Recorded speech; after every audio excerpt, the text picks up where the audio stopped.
დღეს ვისაუბროთ იმაზე, თუ რამდენად აქვს კავშირი მერვე სახლთან შიშს და ზოგადად მორიელის თემასთან, მორიელის პრინციპთან. შიში რეალურად არის მერვე სახლის თემა, უმეტესად. მიუხედავად იმისა, რომ ნატალურ რუკაში შიში ზოგადად განსხვავებულად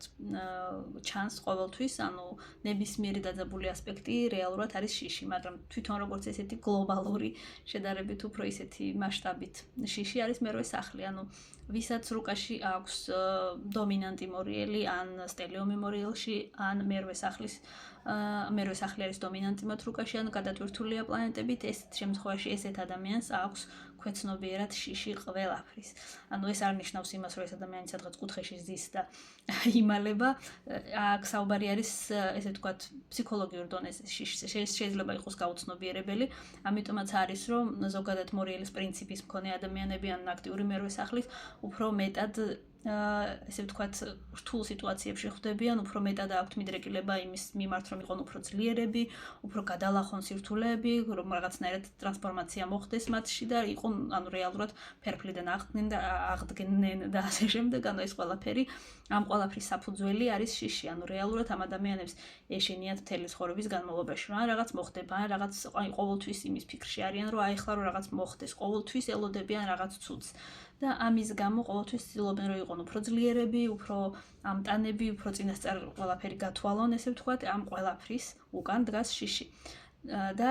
ამას დაგიდასტურებს ნებისმიერი ადამიანი, ვისაც აქვს უფრო დომინანტი მერვე სახლი, ან დომინანტი მორიელი, ან სტელიუმი, დომინანტი ნიშანი, თუნდაც მზე. უბრალოდ, რაც უფრო ნაკლები პლანეტა იქნება ამ ნიშანში ან სახლში, მით უფრო სუსტად არის ეს ყველაფერი გამოხატული. გარდა ამისა არის ცალკე ასპექტები, რომლებიც არ არის კავშირში მორიელთან და მერვე სახლთან, რომელიც იგივენაირად შიშის ფაქტორი არის,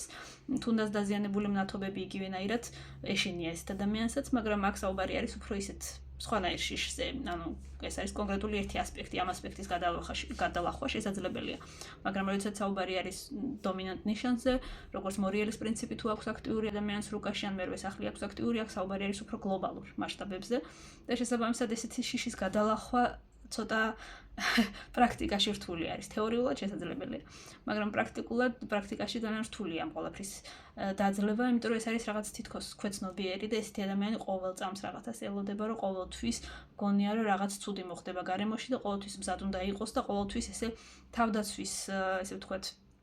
პოზიციაში არის, რომ ყოველთვის გონია, რომ გარემო მტრულად იქნება მის მიმართ განწყობილი.